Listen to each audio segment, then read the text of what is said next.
நண்பர்களே, 60 வயது கோடீஸ்வரியான ஒரு பெண்மணி வேலைக்காக அலைந்து கொண்டிருந்த 22 வயது இளைஞனுக்கு வேலை கொடுத்தார்.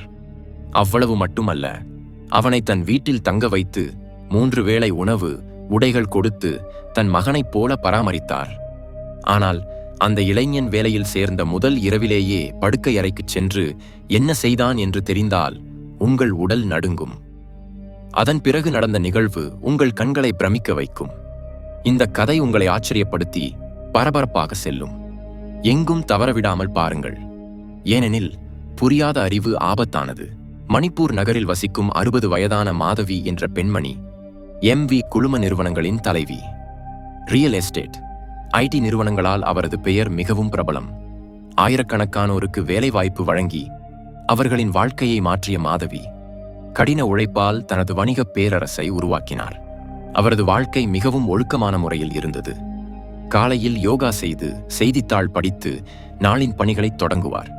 மதியம் நிறுவன கூட்டங்கள், மாலையில் வீட்டுக்கு வந்து புத்தகம் படிப்பது அல்லது கலாச்சார நிகழ்ச்சிகளில் பங்கேற்பது அவரது பொழுதுபோக்கு. ஒரு நாள் மாதவி நகரத்தின் பெரிய மாலுக்கு ஷாப்பிங் சென்றார். அங்கு உலக புகழ்பெற்ற பிராண்டுகளின் பொருட்கள் கிடைக்கும். மாதத்திற்கு ஒருமுறை அவர் அங்கு சென்று ஷாப்பிங் செய்வார். தனக்கு தேவையான பொருட்களை வாங்கிக் கொண்டிருக்கும் போது மாலில் இருந்தவர்கள் அவரை அடையாளம் கண்டு மரியாதையாக வணக்கம் செலுத்தினர். ஷாப்பிங் முடிந்த பிறகு பில் செலுத்த கேஷியர் பகுதிக்கு வந்தார். அங்கு 22 வயதான யஷ்வந்த் என்ற இளைஞன் கேஷியரிடம் வேலை கேட்டு வேண்டிக் கொண்டிருந்தான். அவனது முகத்தில் பதற்றமும் உதவியற்ற தன்மையும் தெளிவாக தெரிந்தன. அவன் மீண்டும் மீண்டும் வேலைக்காக கெஞ்சிக் கொண்டிருந்தான். மாதவியின் கண்கள் யஷ்வந்தை பார்த்தன. அவனது நிலை அவரது மனதை உருக்கியது. உன் பெயர் என்ன என்று கேட்டார். யஷ்வந்த் ஆச்சரியத்துடன், என் பெயர் யஷ்வந்த் மேடம் என்றான். நீ யார்? எந்த ஊர்? இங்கு என்ன செய்கிறாய் என்று மாதவி கேட்டார். யஷ்வந்தின் கண்களில் கண்ணீர் திரண்டது. மேடம், நான் வேலைக்காக வந்தேன். நான் ஒரு அனாதை. சிறு வயதிலேயே என் தந்தை இறந்து விட்டார். சமீபத்தில் என் தாயும் என்னை விட்டு சென்று விட்டார். இந்த உலகில் எனக்கு யாரும் இல்லை என்று அழுதபடி சொன்னான். அவனது கண்ணீரைக் கண்டு மாதவியின் இதயம் உருகியது. யஷ்வந்த், என் வீட்டில் வேலை செய்வாயா? உனக்கு வேலை தருகிறேன் என்று கேட்டார். யஷ்வந்துக்கு தன் காதுகளையே நம்ப முடியவில்லை. நிச்சயமாக செய்கிறேன் மேடம், எனக்கு 3 வேளை உணவு கொடுத்தால் போதும் என்று மகிழ்ச்சியுடன் சொன்னான். மாதவி, உனக்கு 3 வேளை உணவு, வீடு, உடைகள் தருவேன். மாதம் 15,000 ரூபாய் சம்பளமும் தருவேன் என்று சொன்னார். இந்த வார்த்தைகளால் யஷ்வந்த் மகிழ்ச்சியில் மூழ்கினான். அவருக்கு நன்றி சொல்லி தன் பையை தோளில் மாட்டிக்கொண்டு அவருடன் புறப்பட்டான். மாதவி யஷ்வந்தை காரில் தன் வீட்டுக்கு அழைத்துச் சென்றார். அவரது வீட்டை பார்த்து யஷ்வந்த் ஒரு கணம் அதிர்ச்சியடைந்தான். அது ஒரு அரண்மனையை போன்ற பங்களா, பெரிய பெரிய கேட்டுகள், விசாலமான தோட்டம், கம்பீரமான நுழைவாயில். இவை அனைத்தும் அவனை ஆச்சரியப்படுத்தின. அந்த பங்களாவில் 10க்கும் மேற்பட்ட ஊழியர்கள் மாதவியின் சேவையில் இருந்தனர். மாதவி யஷ்வந்துக்கு ஒரு ஆடம்பர அறையை காட்டி, இது உன் அறை, இன்று முதல் வேலையை தொடங்கலாம் என்று சொன்னார். யஷ்வந்த் தலையசைத்து நன்றி சொல்லி தன் பையை அறையில் வைத்து வேலைக்கு தயாரானான். முதலில் மாதவியின் அறையையும் வீட்டின் மற்ற பகுதிகளையும் சுத்தம் செய்தான். பின்னர் மொட்டை மாடியில் உள்ள செடிகளுக்கு தண்ணீர் ஊற்றி அவர் வளர்க்கும் நாய்க்கு குளிப்பாட்டினான். யஷ்வந்த் ஒவ்வொரு வேலையையும் மிக கவனமாகவும் அர்ப்பணிப்புடனும் செய்தான். இரவு ஆகும்போது சமையல்காரர் உணவு தயாரித்து, அம்மையாரே, உணவு தயார் என்று மாதவியின் அறைக்கு அருகில் வந்து சொன்னார்.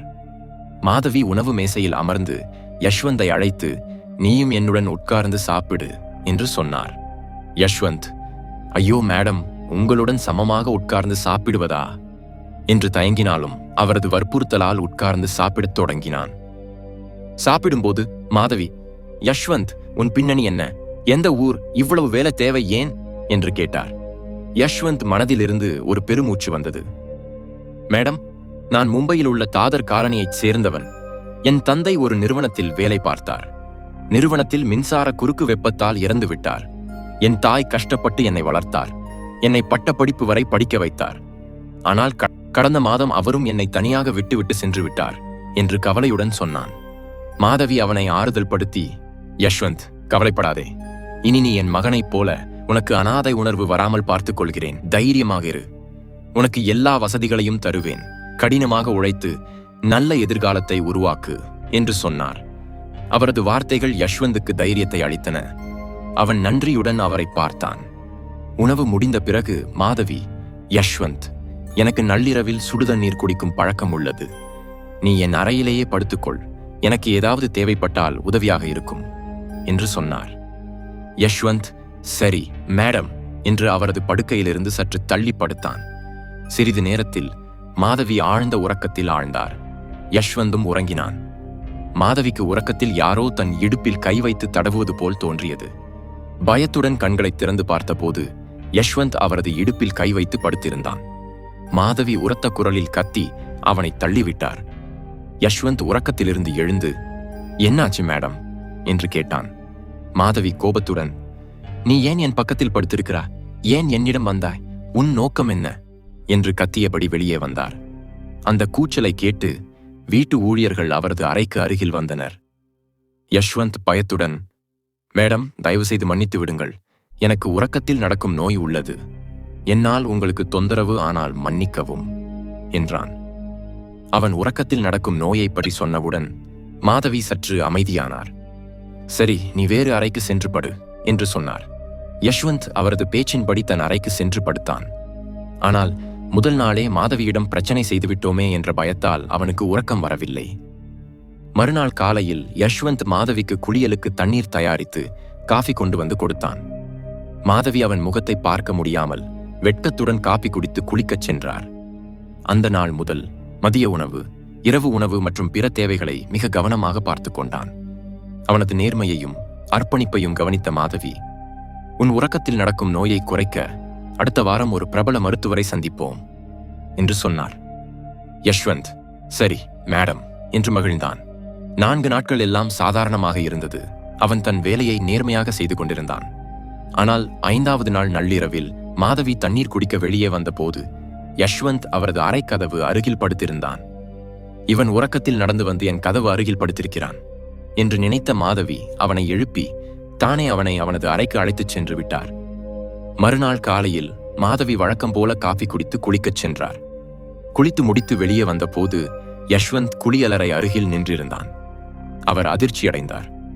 இங்கு ஏன் நிற்கிறாய் என்று கேட்டார். யஷ்வந்த் தலை குனிந்து, மேடம், உங்களுக்கு ஏதாவது உதவி தேவையா என்று வந்தேன் என்றான். மாதவி அவனது பதிலால் மிகவும் உணர்ச்சி வசப்பட்டு, நான் சொன்ன வேலையை செய், இனி என் அறை அருகிலோ குளியலறை அருகிலோ வராதே என்று சொல்லி தன் அறைக்கு சென்று விட்டார். அன்று யஷ்வந்த் செய்த வேலைகளும் அவனது பார்வைகளும் மாதவிக்கு அசௌகரியமாக இருந்தன. அதே நாள் நள்ளிரவில் மாதவி தண்ணீர் குடிக்க வந்து தன் அறை கதவை பூட்ட மறந்து படுத்துவிட்டார். சிறிது நேரத்தில் யஷ்வந்த் உறக்கத்தில் நடந்து அவரது அறைக்குள் வந்து அவரை இறுக்கமாக அணைத்து படுத்தான். யாரோ தன் மேல் கை வைத்தது போல் உணர்ந்த மாதவி அதிர்ச்சியுடன் கண்களை திறந்து பார்த்தார். யஷ்வந்த் அவரது இடுப்பை பிடித்துக்கொண்டு ஆழ்ந்த உறக்கத்தில் இருந்தான். இதை பார்த்து கோபத்தில் கொதித்த மாதவி அவனது நெற்றியில் பலமாக தட்டி எழுப்பினார்.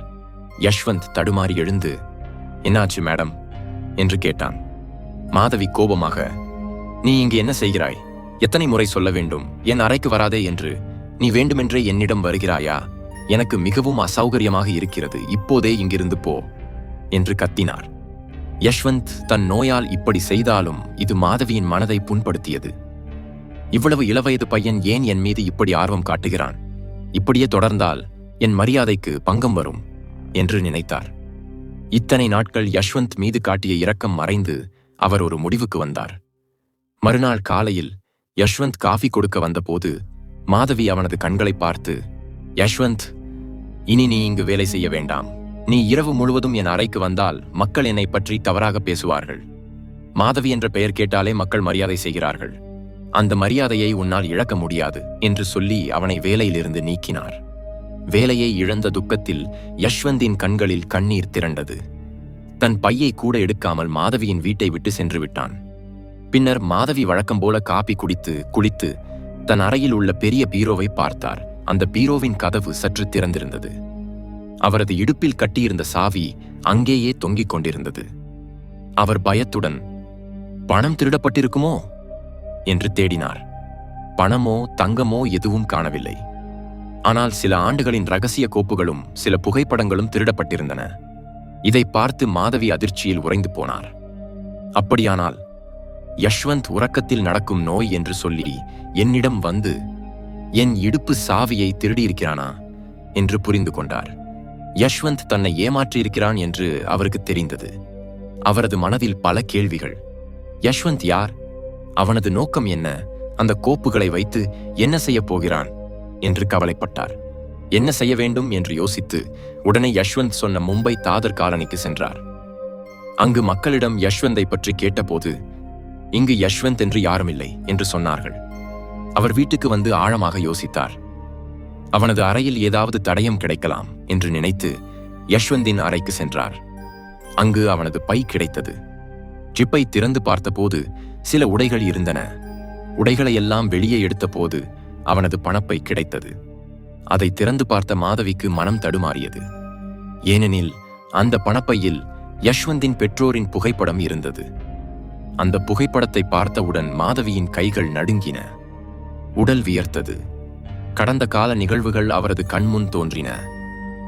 நண்பர்களே, யஷ்வந்தின் தந்தை ஒரு பணக்கார தொழிலதிபர். மாதவி அந்த நிறுவனத்தில் செயலாளராக பணிபுரிந்தார். அவர் தன் அழகையும் புத்திசாலித்தனத்தையும் பயன்படுத்தி யஷ்வந்தின் தந்தையை தன் வசப்படுத்தினார். வாரத்தில் 4 நாட்கள் அவனை தன் வீட்டுக்கு அழைத்து வந்தார். யஷ்வந்தின் தந்தை அவரது பேச்சுக்கு கட்டுப்பட்டு வந்தார். மாதவிக்கு அவர் மீது காதல் இல்லாவிட்டாலும் அவரது சொத்து மீது கண்ணாக இருந்தார். அந்த சொத்துக்காக அவருடன் உறவு வைத்திருந்தார். அவரது பலவீனத்தை பயன்படுத்தி நிறுவன ஆவணங்களை நகலெடுத்தார். மெதுவாக நிறுவன பங்குகளை தன் பெயருக்கு மாற்றிக்கொண்டார்.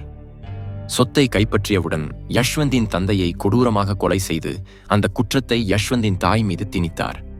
நீதிமன்றம் யஷ்வந்தின் தாய்க்கு 30 ஆண்டு சிறை தண்டனை விதித்தது. சிறு வயதிலேயே அனாதையான யஷ்வந்த் நீதிமன்ற உத்தரவின்படி அனாதை ஆசிரமத்தில் வளர்ந்தான். பெரியவனான பிறகு தன் தாயை சந்திக்க சிறைக்கு செல்வான். தன் மீது நடந்த அநீதியை பற்றி தாய் அவனிடம் சொன்னார். தன் தாய்க்கு நீதி கிடைக்கவும் தந்தையின் சொத்தை மீட்டெடுக்கவும் யஷ்வந்த் ஊழியனாக மாதவியின் வீட்டில் சேர்ந்து அவரது பீரோவிலிருந்து தந்தையின் கொலை மற்றும் சொத்து தொடர்பான கோப்புகளையும் புகைப்படங்களையும் திருடினான். மாதவி கடந்த நிகழ்வுகளை நினைவு கூர்ந்து உட்கார்ந்திருக்கும் போது காவல்துறையினர் அவரை கைது செய்ய வந்தனர். காவலர்களை பார்த்தவுடன் மாதவியின் கண்முன் எதிர்கால காட்சிகள் தோன்றின. அவர் கனத்த கால்களுடன் காவல் நிலையத்துக்கு சென்றார். காவல்துறையினர் விசாரணை நடத்தி அவரை நீதிமன்றத்துக்கு அழைத்துச் சென்றனர். நீதிமன்ற வளாகத்தில் யஷ்வந்தை முகமுகமாக பார்த்த மாதவி தலைகுனிந்து உள்ளே சென்றார். நீதிமன்றத்தில் யஷ்வந்த் தான் சேகரித்த ஆதாரங்களை ஒவ்வொன்றாக சமர்ப்பித்தான். தந்தையின் நிறுவனத்தின் நிதி ஆவணங்கள், மாதவியால் செய்யப்பட்ட சொத்து மாற்ற ஆதாரங்கள், கொலை நடந்த நாளில் மாதவியின் தொலைபேசி அழைப்பு பதிவுகள், இவை அனைத்தும் அவரது சதித்திட்டத்தை தெளிவாக வெளிப்படுத்தின. யஷ்வந்த் தன் தாய் குற்றமற்றவர் என்று நிரூபிக்க தான் செய்த விசாரணை விவரங்களை சொன்னான். தாயும் தன் மீது நடந்த அநீதியை பற்றி நீதிமன்றத்தில் விளக்கினார். யஷ்வந்தின் ஆதாரங்கள் மாதவி மீதான குற்றச்சாட்டுகளை வலுப்படுத்தின. இறுதியாக நீதிமன்றம் யஷ்வந்தின் தாயை குற்றமற்றவர் என்று அறிவித்து உடனடியாக விடுதலை செய்ய உத்தரவிட்டது. மாதவியால் சட்டவிரோதமாக சம்பாதிக்கப்பட்ட சொத்து யஷ்வந்துக்கு சொந்தமானது என்று தீர்ப்பு வழங்கியது. மாதவியின் குற்றங்களுக்கு 30 ஆண்டு சிறை தண்டனை விதித்தது. நீதிமன்றத்திலிருந்து வெளியே வந்த யஷ்வந்த் தன் தாயின் முகத்தில் புன்னகையை பார்த்து மெதுவாக ஒரு பெருமூச்சு விட்டான். அவனது நீண்ட போராட்டம் வெற்றி பெற்றது. அநீதி தோல்வியடைந்து நீதி வென்றது. தாயையும் மகனையும் ஒருங்கிணைத்தது. நண்பர்களே, இந்த கதை உங்களுக்கு பிடித்திருந்ததா? பிடித்திருந்தால் லைக் செய்யுங்கள், எங்கள் சேனலை சப்ஸ்கிரைப் செய்யுங்கள். மீண்டும் ஒரு புதிய வீடியோவுடன் சந்திப்போம். ஜெய் ஹிந்த்.